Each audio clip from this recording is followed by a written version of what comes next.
The old wooden bar creaked under Marcus Chen's steady hands as he wiped down the scratched surface for what felt like the 100th time that evening. The Rusty Anchor wasn't the kind of place that attracted tourists or fancy crowds. It sat on the wrong side of Millfield, where the paint peeled off buildings like old scabs and the streetlights flickered more than they shone. Marcus had been tending bar here for 3 years now, and he preferred it that way, quiet, simple, far from the life he used to live. The bell above the door chimed, and Marcus looked up to see Sheriff Janet Mills walking in. She was one of the few people in town who knew bits and pieces about his past, though even she didn't know the whole truth. Janet slid onto her usual stool at the end of the bar, her badge catching the dim light from the neon beer sign. "The usual?" Marcus asked, already reaching for the coffee pot. Janet never drank alcohol while on duty, and in a town like Millfield she was always on duty. "Make it a double," she said, rubbing her temples. "Got 3 missing person reports this week. All young folks who were supposed to be passing through town. Their families keep calling, asking if we found anything." Marcus poured the coffee, his movements steady and practiced. "Any leads?" "Nothing solid. But there's been talk about some new faces hanging around the industrial district. Fancy cars, out-of-state plates. The kind of people who don't usually have business in a place like this." Janet wrapped her hands around the warm mug. "You haven't seen anything unusual, have you? People asking questions, maybe." Marcus shook his head, but something cold settled in his stomach. He'd noticed the cars, too. Black sedans with tinted windows that didn't belong on Millfield's potholed streets. He'd also noticed the way conversation stopped when he walked by certain groups of men who'd started showing up at the diner across the street. Old habits died hard, and Marcus Chen had developed very good habits for staying alive during his previous career. The door chimed again, and 3 men walked in. They wore expensive suits that looked out of place in the rundown bar, and their shoes were too clean for anyone who actually lived in Millfield.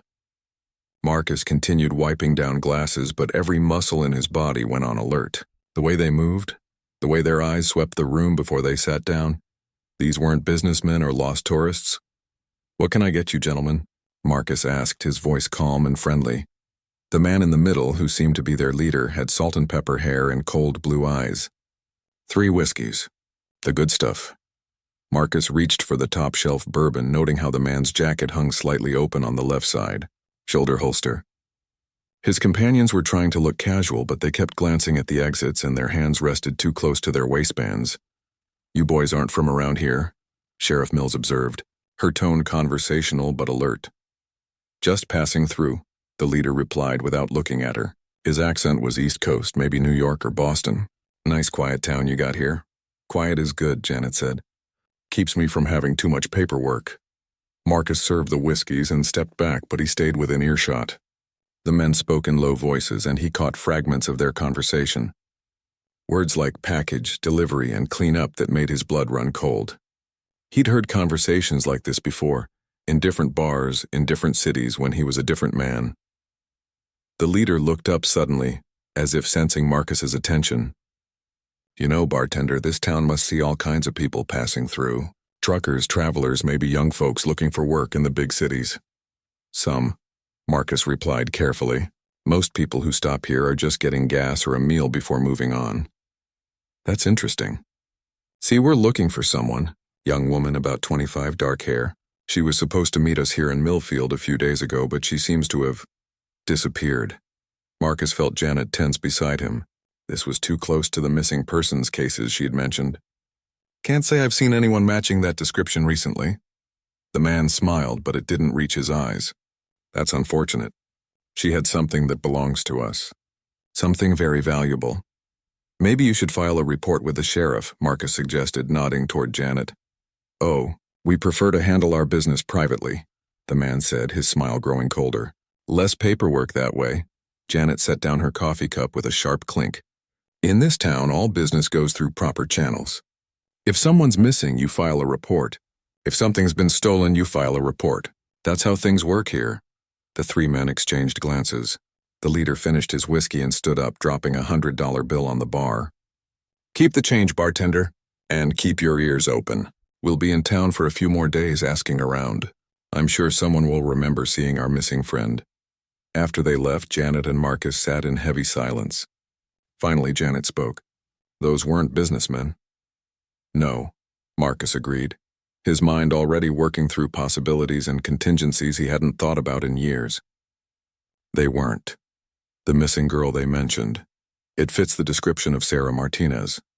24, reported missing by her mother 3 days ago. She was driving through on her way to a job interview in Portland.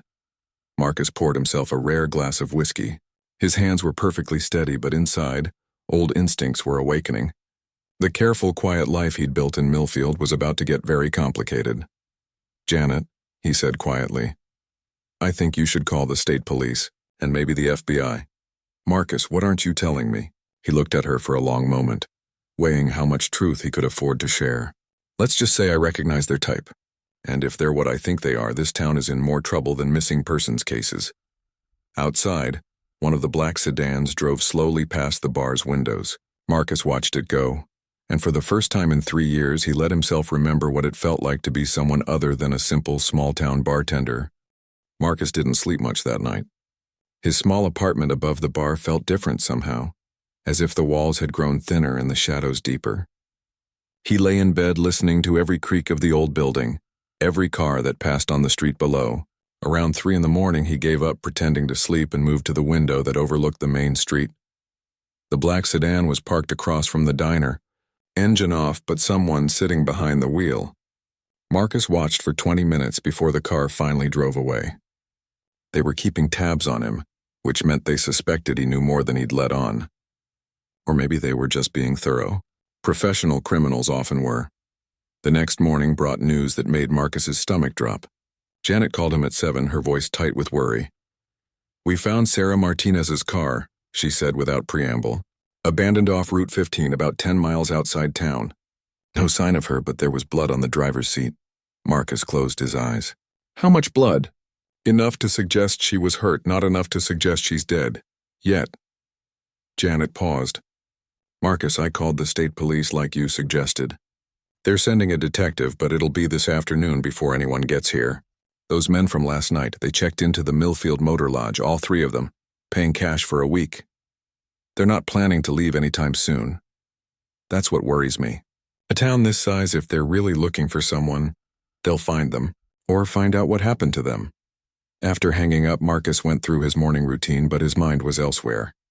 He opened the bar early, partly because he couldn't sit still and partly because he wanted to see who might show up. The Rusty Anchor attracted a regular crowd of locals, construction workers grabbing breakfast, retired men who had nowhere else to go, and the occasional traveling salesman. Around 10 o'clock, the door chimed and Marcus looked up to see a young man he didn't recognize. Early 20s, nervous eyes, wearing clothes that had seen better days. The kid looked around the bar like he was checking for threats before approaching the counter. "Are you Marcus?" he asked quietly. "Depends who's asking." The young man glanced over his shoulder, then leaned closer. "My name's Tommy Reeves. Sarah Martinez was my girlfriend. I've been looking for her." Marcus poured a cup of coffee without being asked and slid it across the bar. "Sit down, Tommy. Tell me what you know." Tommy's hands shook as he wrapped them around the warm mug. "Sarah was driving to Portland for a job interview, but she called me Tuesday night from some diner. Said she'd stopped for the night because she was tired, and that she'd met this guy who offered her work. Good money, he said, if she was willing to make a delivery for him." "What kind of delivery?" "She didn't say exactly, but she sounded excited. Said it was enough money to help us get our own place, maybe even move to Portland together." Tommy's voice broke slightly. "I told her it sounded too good to be true, but she said she could handle herself." That was the last time I talked to her. Marcus felt the familiar weight of decision settling on his shoulders. He could stay quiet, let the authorities handle it, keep his head down like he had for 3 years. Or he could do what he'd once been very, very good at. "Tommy, I need you to listen carefully. The men who took Sarah are dangerous, more dangerous than you can imagine. If you try to find her on your own, you'll end up dead or disappeared just like her. But I can't just do nothing. You're not doing nothing. You're going to help me find her the right way." Marcus leaned forward, his voice dropping to barely above a whisper. "But first I need to know, did Sarah have anything with her? Anything someone might want badly enough to kidnap her for?" Tommy thought for a moment. "She had her laptop, some jewelry from her grandmother. Oh, and this flash drive her brother gave her before he died last month. Said it was important that she should keep it safe." Marcus felt pieces clicking into place. "What was on the flash drive?" I don't know. She never looked at it. Said it was too painful, you know? Her brother Mike had gotten mixed up with some bad people before he died. Drugs, maybe, or gambling debts. The family tried to stay out of it. The door chimed again, and Marcus looked up to see the 3 men from yesterday walking in. Tommy saw them too and went pale. Well, the leader said, sliding onto a bar stool. Look what we have here. A family reunion. Marcus kept his expression neutral. Gentlemen, back for more of that whiskey? Actually, we're here about our mutual friend Tommy. The man's cold blue eyes fixed on the young man. Tommy, you've been asking questions all over town. That's not very smart. Tommy started to stand, but Marcus caught his eye and gave an almost imperceptible shake of his head. The kid was scared, but he sat back down. See, Tommy knows something about our missing package, the leader continued. His girlfriend was supposed to deliver something to us, but she seems to have had second thoughts. I don't know anything, Tommy said, his voice barely steady. Of course you do. Sarah called you Tuesday night, didn't she? Told you all about the nice men who offered her work. The leader smiled that cold smile again. We traced the call, Tommy. Modern technology is wonderful. Marcus poured 3 whiskeys without being asked, his movements calm and deliberate. Sounds like you boys have this all figured out. So what do you need from Tommy? We need him to make a phone call.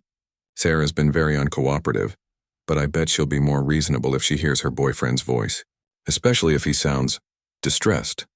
The temperature in the room seemed to drop 10 degrees. Marcus met the leader's eyes directly for the first time, and something passed between them, a recognition of danger on both sides. That's not going to happen, Marcus said quietly. I'm sorry, what? I said that's not going to happen. Not in my bar. The leader laughed, but his companions were already shifting position, hands moving toward their weapons. Bartender, I think you misunderstood the situation here. We're not asking permission. Marcus set down the bottle he'd been holding and took a step back, his own hands moving to more useful positions. No, I think you misunderstood. This is my place, these are my customers, and you're not welcome here anymore. Is that so? The leader stood up, his jacket falling open to reveal the shoulder holster Marcus had spotted yesterday. And what exactly are you going to do about it? Marcus smiled, and for the first time in 3 years, it wasn't the friendly smile of a small-town bartender. It was something much more dangerous. Why don't you find out? The silence stretched between them like a taut wire ready to snap. Marcus could see the calculation in the leader's eyes, weighing options and possibilities. These men were professionals, but they were also strangers in a small town, operating without backup or local knowledge. That gave Marcus advantages they didn't even know he had. You know what, bartender? The leader finally said, his tone deceptively casual. Maybe we got off on the wrong foot. How about we start over? Marcus didn't relax. If anything, the sudden change in tactics made him more alert. In his experience, dangerous men were most dangerous when they pretended to be reasonable. My name is Vincent Corelli, the man continued, extending his hand as if they were meeting at a business lunch. These are my associates, Mr. Russo and Mr. DeMarco. We're private investigators working on behalf of the Martinez family. Marcus didn't take the offered hand. Funny, Tommy here is Sarah's boyfriend and he's never heard of you. Vincent's smile faltered slightly. Family dynamics can be complicated. Sometimes people don't share information, even with those closest to them. Is that what you told Sarah when you kidnapped her? Kidnapped? Vincent looked genuinely shocked or was putting on a good show. There's been a misunderstanding. Sarah came with us voluntarily. She had something that belonged to our client and we simply offered to facilitate its return. Tommy found his voice. Sarah would never go anywhere with strangers. She's too smart for that. Smart girls sometimes make stupid decisions when money's involved. DeMarco spoke for the first time. His voice carried a thick Brooklyn accent and the kind of casual menace that came from years of hurting people. Marcus saw Tommy's hands clench into fists and caught the kid's eye again. Getting emotional now would get them both killed. What exactly did Sarah have that your client wants so badly? Digital information, Vincent said carefully. Files that were taken from our client without permission. We simply want them back. And if she gives them back, she goes free? Vincent spread his hands. Of course. We're businessmen, not monsters. Marcus had heard similar lies from similar men in similar situations. The truth was always simpler and uglier. Sarah Martinez was already dead or would be as soon as they got what they wanted. Tommy would be next, and anyone else who might have seen or heard too much, including one particular bartender who was asking too many questions. "Well then," Marcus said, reaching under the bar, "this should be easy to resolve." The three men tensed, hands moving toward weapons, but Marcus only pulled out his cell phone. "Let me call Sheriff Mills. She can meet us wherever Sarah is. We can get this all sorted out officially. Everyone goes home happy." "That won't be necessary," Vincent said quickly. "We prefer to keep this matter private." "I bet you do." Marcus held up the phone. "But see, Sheriff Mills is already investigating Sarah's disappearance. She found her car this morning, blood on the seats. So this is already a police matter." Vincent's mask finally slipped, revealing the cold predator underneath. "Put the phone down, bartender. Or what? Or we stop pretending to be civilized." Marcus looked at Tommy, who was pale but trying to stay calm. The kid had courage, Marcus had to give him that, but courage without skill was just another way to get dead. "Tommy," Marcus said quietly, "I need you to walk very slowly to the back door. Don't run, don't look back, just go. I'm not leaving you. You're not helping me by staying. Go, now." Vincent nodded to DeMarco, who started moving toward Tommy, but Marcus stepped smoothly into his path. "The kid leaves. That's not negotiable." "You're making a big mistake," Vincent warned. "Won't be my first. Probably won't be my last." DeMarco was bigger than Marcus, with the kind of bulk that came from prison weightlifting. He probably thought size and intimidation would be enough. Marcus let him get close, then struck with surgical precision, a quick jab to the solar plexus that folded the big man in half, followed by a knee to the face that put him on the floor. Russo went for his gun, but Marcus was already moving. He vaulted over the bar with fluid grace, landing behind the three men. His hand found the baseball bat he kept for troublesome customers, and he brought it down on Russo's wrist with a sharp crack. The gun clattered across the floor. Vincent had his weapon out now, but he was too close and Marcus was too fast. The bat caught him across the forearm and his shot went wide, shattering bottles behind the bar. Marcus spun and drove his elbow into Vincent's ribs, then swept his legs, sending him crashing into a table. The whole fight lasted maybe 10 seconds. Tommy was still standing by the back door, staring in shock. "Jesus Christ, Marcus. What the hell was that?" Marcus bent down and collected the guns, checking each one with the familiarity of long practice. "That was me having a conversation with some old friends." Vincent was trying to sit up, clutching his ribs and glaring with undisguised hatred. "You have no idea what you've done, who you're messing with." "Actually, I have a pretty good idea." Marcus crouched down so he was eye level with Vincent. "You're freelance muscle, probably out of New York or Boston. Someone hired you to retrieve something from Sarah Martinez, but you screwed up and grabbed her before you were sure she actually had it. Now you're stuck in a small town, trying to clean up your mess before your employer decides you're more trouble than you're worth." Vincent's expression confirmed Marcus was on the right track. "Here's what's going to happen," Marcus continued. "You're going to tell me where Sarah is. You're going to tell me who hired you. And you're going to tell me what's on that flash drive that's worth killing people for." "Go to hell," Marcus smiled again. And this time, it was the smile that had once made enemies of the United States government very nervous. "Vincent, I don't think you understand.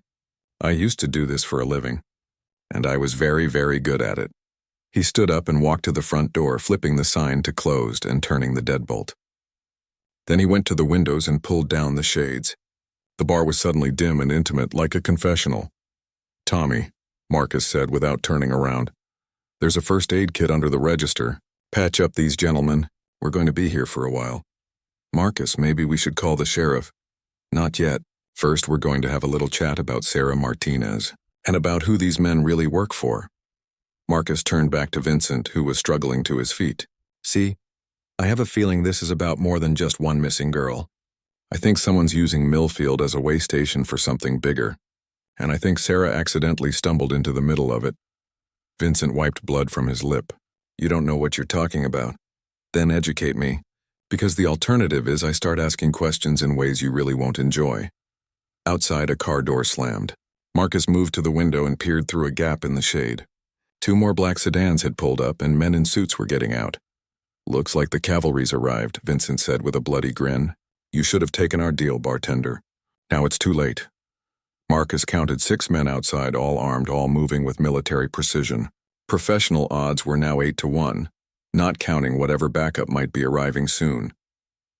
Tommy was looking back and forth between Marcus and the window. "What do we do?" Marcus picked up Vincent's gun and checked the clip. Full. He looked at the young man who'd come to him for help, and at the 3 criminals who'd brought violence to his quiet town. 3 years of peace were over. Time to remember who he used to be. "Now, Tommy," Marcus said quietly. "Now we see exactly how good I really was." Marcus moved with the calm efficiency of someone who had been in similar situations many times before. He dragged the 3 injured men behind the bar out of sight from the windows, then began what looked like preparations for a siege. "Tommy, there's a steel security door that leads to the basement. Behind the beer cooler, you'll see a handle painted to match the wall. Get down there and stay down there no matter what you hear up here. I'm not leaving you to face them alone. Yes, you are, because if something happens to me, you're the only one who knows about Sarah and the flash drive. Someone has to survive to tell Sheriff Mills what really happened here." From outside came the sound of boots on gravel and low voices giving orders. Marcus pulled a cell phone from his pocket. Not the one he'd shown Vincent, but a different one that looked older and more battered. "Who are you calling?" "Insurance." Marcus dialed a number he hadn't used in 3 years. After 2 rings, a familiar voice answered. "Marcus? Jesus, we thought you were dead." "Not yet, Jack, but I might be soon if you can't get me some backup in Millfield, Oregon." "What the hell are you doing in Oregon?"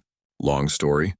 Right now I've got 8 hostiles outside my location, 3 more inside, and a civilian to protect. I need extraction and I need it fast." There was a pause.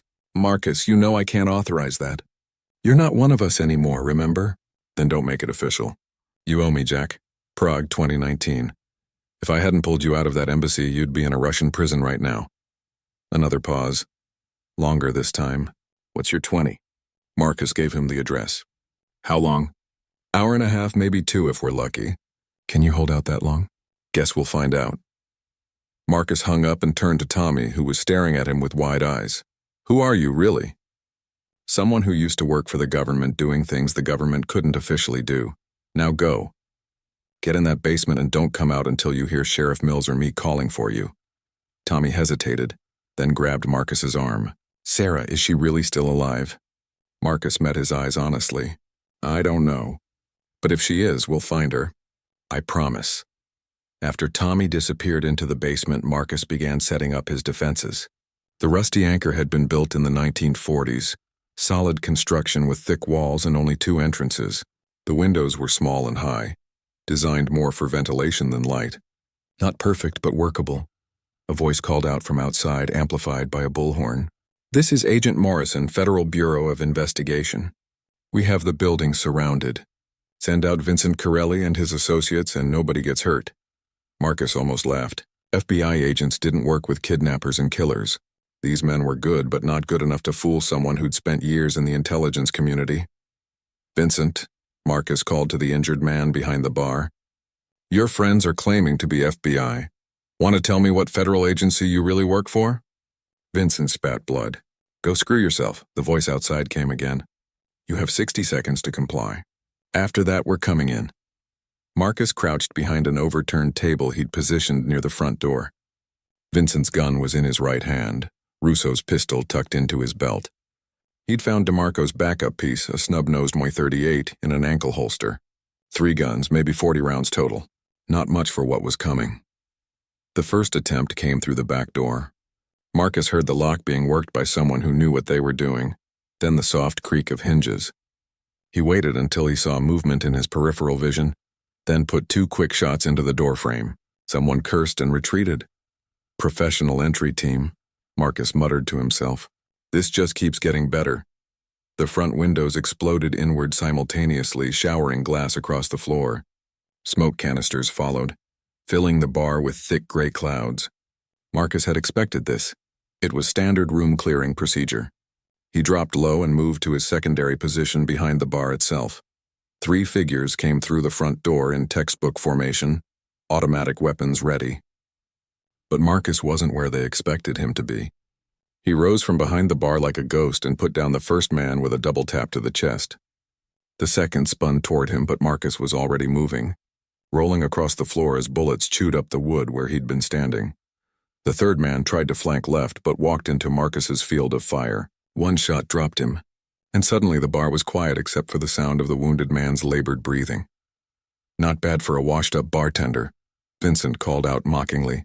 Marcus didn't reply. He was counting ammunition and exits, calculating angles and timing. 3 down, 5 to go. Plus Vincent and his crew if they decided to join the fight. The second wave came faster and smarter. They tossed flashbang grenades through the broken windows, filling the space with blinding light and deafening noise. Marcus had closed his eyes and covered his ears at the last second, but he was still disoriented when they came through both doors at once. This time, muscle memory and years of training took over. Marcus moved like a dancer in a deadly ballet, always in motion, always seeking cover, always making the hardest target possible. He put down one attacker near the back door, wounded another who was trying to reach the bar, and drove the rest back with concentrated fire at the front entrance. But they were learning his patterns, adapting to his tactics. And he was running low on ammunition. "Last chance, bartender," the voice outside called. "Surrender now and we'll make it quick." Marcus checked his remaining ammo, maybe 10 rounds across all 3 weapons. Not enough for another sustained engagement. He needed to change the game. Moving carefully through the smoke and debris, he reached Vincent's position behind the bar. The man was conscious but hurting, holding his ribs where Marcus had hit him earlier. "Time to be useful, Vincent. What do you want?" "I want you to call your friends outside. Tell them you'll walk out with me nice and peaceful. Tell them you've got what you came for." Vincent laughed, which turned into a cough. "They won't believe it. They know I don't have the flash drive. Maybe, but they don't know I know that." Marcus pulled out the old cell phone again. "See, I made another call while you were unconscious. To someone who's very interested in what's been happening in Millfield lately. You're bluffing." The phone buzzed with an incoming text. Marcus smiled as he read it. "Vincent, meet Agent Sarah Martinez, FBI. Real FBI, not the wannabes outside. Turns out she's been working undercover, investigating a human trafficking ring that's been using small towns as transfer points. The flash drive she was carrying? It's got enough evidence to put a lot of very important people in prison for a very long time." Vincent's face went pale. "That's impossible. She was just some girl with law enforcement training and a federal badge. The blood in her car? Her idea, to make it look like she was taken by force. She's been gathering intelligence on your operation for weeks." It was a complete lie, of course. But Vincent didn't know that, and doubt was a powerful weapon when used correctly. "You're lying." "Am I? Then why haven't your friends outside just blown this place up? Why are they so worried about keeping me alive?" Marcus leaned closer. "Because they need to know what I know. And more importantly, who I've told." The sound of approaching helicopters began to echo across the town. Vincent's eyes widened as he recognized what that meant. "Sounds like my backup just arrived," Marcus said. "Now, are you going to help me end this, or do you want to explain to your employer how you let a small-town bartender destroy his entire operation?" Outside, someone was shouting orders. The helicopters were getting closer, and Marcus could hear the distinctive whine of military engines. Not FBI choppers, something faster and more dangerous. Vincent closed his eyes for a moment, then opened them with the look of a man who'd just made a terrible decision. "All right, bartender, let's talk." The helicopters thundered overhead, and Marcus could hear the sharp crack of sniper rifles from outside. His backup had arrived, and they weren't wasting time with negotiations. Through the broken windows, he could see muzzle flashes and smoke as the remaining attackers found themselves caught between Marcus inside the bar and professional operators outside. "Talk fast, Vincent," Marcus said, keeping his gun trained on the injured man. "My friends out there don't take prisoners." Vincent was bleeding from his mouth, but his eyes were sharp with desperation. The girl, Sarah, she wasn't supposed to be involved. This was about her brother Mike. He worked for Dmitry Volkov. Never heard of him. Russian mob. Volkov runs girls from Eastern Europe through a network of small American towns. Millfield was one of his stops. Quiet, isolated, corrupt sheriff who looked the other way. Marcus glanced toward the window where Sheriff Mills's car was pulling up. Janet Mills isn't corrupt. Not her. The old Sheriff Hawkins retired 6 months ago, right around the time Volkov's operation started having problems. Pieces were clicking together in Marcus's mind. Mike Martinez found out about the trafficking. Worse, he was skimming money from the operation. When Volkov's people caught him, Mike tried to make a deal. Said he had copies of shipping manifests, financial records, everything. Proof of Volkov's entire American network. The flash drive.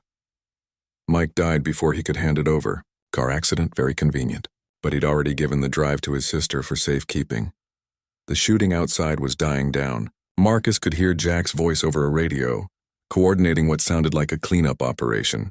3 years out of the game, and he was back in the middle of an international incident. Where is Sarah, really? Vincent coughed, specks of blood hitting the floor. Warehouse district. Old meatpacking plant. But she's not alone. Volkov's got 6 other girls there, all scheduled to be moved tonight. Moved where? Canada first, then who knows? Once they cross that border, they disappear forever. Marcus felt cold rage building in his chest. Human trafficking was the kind of evil that made him remember why he'd gotten into this business in the first place. How many men are guarding them? 4, maybe 5. Most of Volkov's muscle was sent here to deal with you. A new voice called from outside, calm and professional. Marcus, this is Colonel Jack Reeves. We've secured the perimeter. You can come out now. Marcus looked down at Vincent. You're going to take us there. Right now. I can't. Volkov will kill me. Volkov's going to kill you anyway. You failed to retrieve the flash drive. You lost most of his men, and now the feds are involved. Your only chance is to cooperate and hope witness protection is better than whatever Volkov has planned for failures. Vincent's face went through several emotions. Fear, anger, resignation. Finally, he nodded. The meatpacking plant is on Industrial Road. Big brick building with Morrison Foods painted on the side. But Marcus, you need to know, Volkov isn't just some Russian gangster. He's ex-Spetsnaz connected to people in Moscow who don't forgive mistakes. Then we better not make any. Marcus called down to the basement. Tommy, it's safe to come up. The young man emerged, blinking in the smoky air and staring at the destruction around them. Bodies on the floor, bullet holes in the walls, broken glass everywhere. Is it over? Not yet. We found Sarah. Tommy's face lit up with hope. She's alive? We think so. But we need to move fast. Marcus looked at his watch. If Vincent was telling the truth about the timeline, they had maybe 2 hours before Volkov moved the girls to Canada. The front door opened and Jack Reeves stepped inside. He was older than Marcus remembered. Gray at the temples, but still carried himself with military bearing. Behind him came 2 operators in tactical gear. Marcus Chen, Jack said, shaking his head. 3 years of retirement and you end up in the middle of an international trafficking ring. Some guys just can't stay out of trouble. Good to see you too, Jack. Marcus quickly filled him in on the situation. Sarah Martinez. The flash drive, the warehouse full of victims. Jack listened without interruption, his expression growing grimmer with each detail. We'll need FBI involvement for the rescue operation. This is their jurisdiction now. No time for jurisdictional paperwork. Those girls are being moved tonight. Marcus, Jack, remember what we used to say? Sometimes you do what's right, not what's legal. Sheriff Mills chose that moment to walk through the door, her hand resting on her service weapon as she took in the scene. Would someone please tell me what the hell is going on in my town? Marcus made quick introductions. Janet Mills, meet Jack Reeves. Jack, this is Sheriff Mills. She's one of the good ones. Sheriff, Jack said formally, we're going to need your help with a time-sensitive situation. Marcus spent the next 10 minutes explaining everything. Vincent's confession, the warehouse location, the urgency of the timeline. Janet's face grew harder with each detail. Human trafficking. In Millfield. Her voice was flat with controlled rage. How long has this been going on? Months, maybe longer, Vincent said from his position on the floor. Your predecessor, Sheriff Hawkins, he was paid to look the other way when certain trucks came through town. Janet's jaw clenched. I always wondered how Hawkins afforded that new boat on a sheriff's salary. Tommy was pacing nervously. Can we please stop talking and go get Sarah? Every minute we waste is another minute she's in danger. Marcus looked at Jack. What assets do you have available? 2 choppers, 8 operators, and whatever the sheriff can provide for local support. That should be enough for a warehouse assault if we do it right. Janet stepped forward. I'm coming with you. Sheriff, with respect, this is my town, Colonel. These are my people being victimized. I'm coming with you. Marcus saw the determination in her eyes and recognized it. The same look he'd worn years ago when he decided some things were worth fighting for. Jack, she knows the local roads, the layout of the industrial district. We could use her knowledge. Jack nodded reluctantly. Fine, but you follow our lead once we're on site. Vincent struggled to sit up straighter. There's something else you need to know about the warehouse. Volkov's got it wired with explosives. If he thinks he's about to be caught, he'll blow the whole place rather than let the girls be rescued. The room fell silent. Tommy went pale. You mean Sarah could die even if we find her? Not if we do this right, Marcus said. Jack, we'll need your best demo expert. Already on it. Jack was speaking into his radio, coordinating with his team outside. Marcus pulled Tommy aside. I need you to stay here. This is going to be dangerous. No. Tommy's voice was firm. Sarah's in there because she was trying to help people. The least I can do is be there when she comes out. Marcus studied the young man's face. Fear was there, but so was love and determination. Sometimes courage wasn't the absence of fear. It was acting despite it. All right, but you stay with Sheriff Mills, you do exactly what we tell you, and if things go bad, you run. Understood? Tommy nodded. Jack returned from his radio conversation. Teams assembled. We've got 20 minutes to brief and move out. Marcus looked around the destroyed bar one last time. 3 years of peace and quiet ended in a single night. But as he thought about Sarah Martinez and the other girls waiting in that warehouse, he realized he didn't regret it. Some things were worth coming out of retirement for. Vincent's coming with us, he announced. He's going to help us get inside without triggering those explosives. And if he tries to warn Volkov? Marcus's smile was cold. Then he'll discover just how good a shot I still am. Outside, the helicopters were spinning up their rotors. In 20 minutes, they'd be at the warehouse. In 30 minutes, it would all be over, one way or another. Time to find out if Marcus Chen still had what it took to save the innocent and punish the guilty. The Morrison Foods warehouse squatted in the darkness like a concrete beast, its broken windows staring blindly at the empty industrial street. Marcus crouched behind an abandoned delivery truck, studying the building through night vision binoculars. 2 guards were visible, one walking a slow patrol around the perimeter, another smoking a cigarette by the loading dock. Vincent wasn't lying about the explosives, whispered Torres, Jack's demolitions expert, as he lowered his own binoculars. I can see wiring around the main entrances, probably connected to a dead man's switch inside. Jack's voice crackled through their earpieces. Overwatch reports movement on the 2nd floor. Looks like our guy Volkov is definitely inside. Marcus adjusted his position, muscles remembering the familiar weight of tactical gear after 3 years in civilian clothes. Strange how quickly it all came back. The heightened awareness, the controlled breathing, the way time seemed to slow down before action.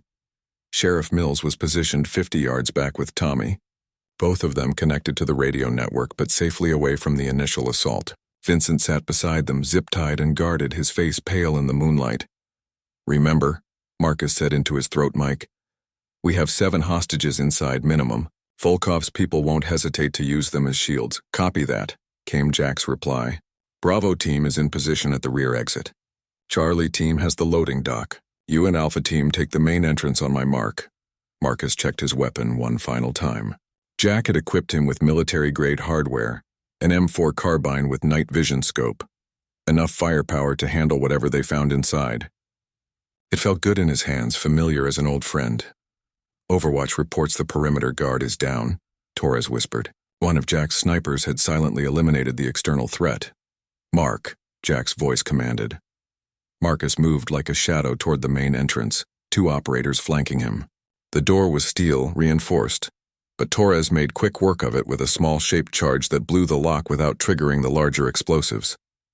They flowed through the breach in perfect formation, Marcus taking point with the fluid grace of someone who'd done this 100 times before. The warehouse was a maze of old equipment and storage containers, perfect for hiding hostages and setting ambushes. The first shots came from their left, automatic fire from behind a stack of pallets. Marcus rolled right while his teammates returned fire, their muzzle flashes strobing in the darkness. He came up behind a conveyor belt and put 2 round center mass on the shooter. The man dropped without a sound. Contact left, Marcus reported. 1 down. Bravo team is taking fire from the 2nd floor, Jack's voice was tense. They're pinned down. Marcus spotted a staircase leading up. Alpha leader moving to assist Bravo. He bounded up the metal stairs, his boots silent on the steps. At the top, he could see the tactical situation clearly. 2 of Volkov's men had positioned themselves behind an overturned desk, firing down at Jack's team below. They were so focused on the targets in front of them, that they never saw Marcus coming from behind. 2 quick shots, and the second floor was clear. Bravo, team. You're clear to advance, Roger. Good shooting. Marcus. They began a systematic sweep of the warehouse, clearing each section with professional efficiency. But something was wrong. The building was too quiet, too empty. Where were the hostages? Jack, Marcus radioed. I'm not seeing any sign of the girls. Vincent said they'd be here. Keep looking. They've got to be here somewhere. Marcus found the answer in what had once been the warehouse office, a narrow room with reinforced walls and a single door. But this door was different from the others. Newer. Stronger. I've got something, he reported, examining the lock mechanism. Looks like a safe room or a holding cell. Jack finished grimly. Torres appeared beside him with his kit. This is going to take a few minutes to crack. The sound of approaching footsteps made them all freeze. Someone was coming up the main staircase, moving fast. Marcus positioned himself at the top of the stairs, weapon ready. Dmitry Volkov appeared in his sights, a tall man with Slavic features and cold eyes. He was dragging a young woman by the arm, a pistol pressed to her head. Even in the dim light, Marcus could see this was Sarah Martinez. American soldiers, Volkov called out in accented English. I know you are there. You will leave now or the girl dies. Marcus could see that Volkov was wearing something around his waist, a belt with wires and a small device attached. The dead man's switch Vincent had warned them about. Let her go, Volkov, Marcus called back. It's over. Your men are dead, your operation is blown. Let the girl go and walk away. Volkov laughed, but there was no humor in it. Walk away? Do you know who I work for? What they do to people who fail them? No, American. If I die here tonight, everyone dies with me. Sarah's eyes were wide with terror, but Marcus could see intelligence there too. She was looking around, measuring distances, waiting for an opportunity. FBI training, even undercover, apparently included preparation for hostage situations. What do you want? Marcus asked, though he already knew the answer. The flash drive, the one with my business records. Bring it to me and perhaps I let some of you live. Marcus keyed his radio. Sheriff Mills, bring Vincent up here now. 2 minutes later, Janet Mills appeared at the top of the stairs, pushing Vincent ahead of her at gunpoint. The injured man could barely walk, but his eyes were alert. Vincent, my old friend, Volkov said, his voice dripping with false warmth. You have failed me completely. Dmitry, please. I can still get you the drive. The girl's boyfriend, he knows where it is. Marcus saw Sarah's subtle head shake. She was trying to communicate something, but what? Then it hit him. If Sarah was really FBI, she wouldn't just be carrying evidence. She'd be wired for sound and video. Every word Volkov said was being recorded by federal agents. The man was confessing to multiple felonies without realizing it.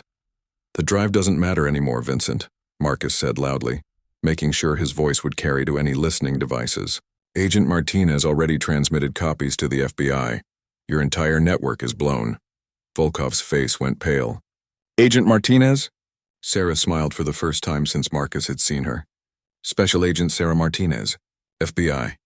You're under arrest for human trafficking, kidnapping, and about 12 other federal crimes.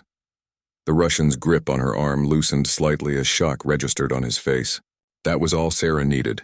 She drove her elbow back into his ribs, twisted away from the gun, and rolled behind a concrete support pillar. Marcus didn't hesitate.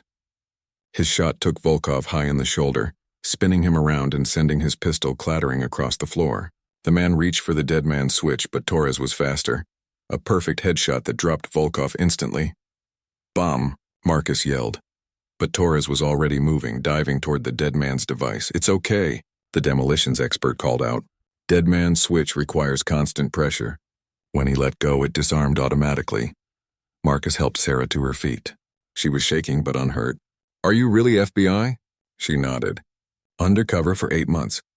We've been tracking Volkov's network across 6 states. The other girls? In the basement. There's a hidden entrance behind the boiler. 20 minutes later, they had freed 7 young women ranging in age from 16 to 25. All were traumatized. Some were injured. But they were alive and safe. Tommy's reunion with Sarah was emotional enough to bring tears to hardened soldiers' eyes. As Marcus watched them embrace, he felt something he hadn't experienced in years. The satisfaction of a mission completed, innocence saved, justice served. Jack found him an hour later as the FBI was processing the crime scene. So what now? Ready to come back to work? Marcus looked around at the warehouse, at the rescued victims being taken to safety, at Sheriff Mills coordinating with federal agents. Then he thought about his quiet bar, his simple life, his peaceful mornings in Millfield. Thanks, Jack, but I think I'll stick with bartending. Even after all this? Marcus smiled. Especially after all this. Someone needs to keep an eye on this town. Make sure something like this never happens again. 3 weeks later, the Rusty Anchor reopened with new windows, fresh paint, and a bartender who seemed somehow different to his regular customers. More alert, maybe, more aware of his surroundings. Marcus Chen wiped down the bar and smiled at Sheriff Mills as she settled onto her usual stool. The usual? He asked. Make it a double, Janet replied. It's been a long day, but a good one. Vincent flipped on his contacts in 3 other states. The FBI thinks they can roll up Volkov's entire American network. Marcus poured the coffee and set it in front of her. Outside, Millfield was quiet and peaceful again. Just the way he liked it. But if anyone else decided to challenge the wrong bartender in this small Oregon town, they would discover that some skills never really went away. And some fights were always worth having.